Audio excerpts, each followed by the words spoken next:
மகளிர் உலகக்கோப்பை கிரிக்கெட் போட்டியின் இறுதிப் போட்டியில் இந்தியா முன்னேறியிருக்கிறது. ஆஸ்திரேலியாவுடனான இரண்டாவது அரையிறுதிப் போட்டியில் இந்தியா வெற்றி பெற்ற நிலையில் இறுதிப் போட்டிக்கு முன்னேறியிருக்கிறது. 339 என்ற இமாலய இலக்கை எட்டி அபார வெற்றி பெற்ற இந்தியா இறுதிப் போட்டிக்கு முன்னேறியிருக்கிறது.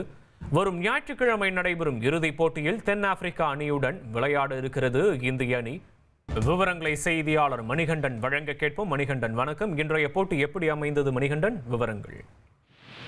வணக்கம். 2025 ஆண்டு மகளிர் கிரிக்கெட் உலகக்கோப்பை போட்டி வரக்கூடிய இறுதி கட்டத்தை எட்டியிருக்கக்கூடிய நிலையில இரண்டாவது அரையிறுதி போட்டியில ஒரு இமாலய இலக்கை இந்திய அணி எட்டி பிடித்து மூன்றாவது முறையாக இறுதிப் போட்டிக்கு முன்னேறி இருக்கிறது.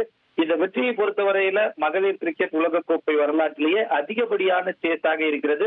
339 என்னும் இமாலய இலக்கை நோக்கி களம் கண்ட இந்திய அணி முதல்ல ஸ்மிருதி மந்தானா உள்ளிட்ட நட்சத்திர வீராங்கனைகளை சொற்ப ரன்களே இழந்திருந்தாலும் நிதானமான ஆட்டத்தின் மூலமாக ஜெமிமா ராட்ரிகியோஸும் அதே போல கேப்டனான ஹர்மன்பிரீத் கௌரும் ஒரு நல்ல பார்ட்னர்ஷிப்பை பில்ட் பண்ணாங்க. ஒரு 150 ரன் அளவுக்கான ஒரு பார்ட்னர்ஷிப்பாக அது இருந்தது.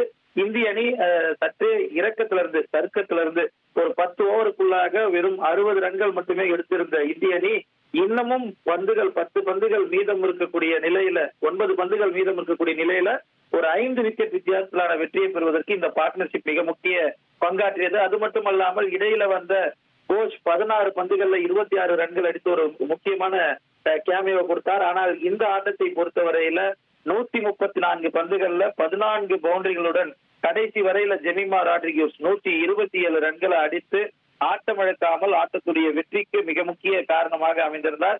இந்த போட்டியின் துவக்கத்துல பார்க்கும்போது முதல்ல பேட்டிங் ஆடிய பலம் வாய்ந்த ஆஸ்திரேலிய அணி முதல்ல இந்த இமாலய நோக்கி நகரும் போது அவர்களும் சற்றே சறுக்கல்ல இருந்தனர். முதல்ல ஆரம்ப கட்டத்திலே விக்கெட்டுகள் வீழ்த்தப்பட்டிருந்தாலும் 20வது ஓவருக்கு பிறகாக அதிகப்படியான ரன்களை அவர்கள் ஸ்கோர் செய்ய முனைந்திருந்தனர். அந்த அடிப்படையில தான் 338 என்னும் மிகப்பெரிய இலக்கை அவர் நிர்ணயித்திருந்தனர். இடையில இந்திய அணியுடைய பந்து வீச்சிலும் ஃபீல்டிங்கிலும் சிறிய சுணக்கம் இருந்ததை பார்க்க முடிந்தது.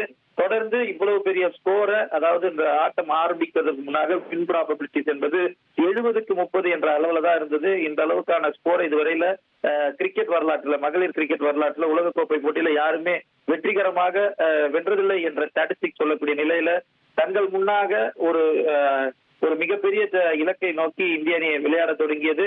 அற்புதமான பேட்டிங் திறமையால 9 பந்துகள் மீதம் இருக்கக்கூடிய நிலையில கடைசி பந்திலும் பவுண்டரியின் மூலமாக இந்தியா வென்று காண்பித்திருக்கிறது. இறுதிப் போட்டிக்கு தகுதி பெற்றிருக்கிறது.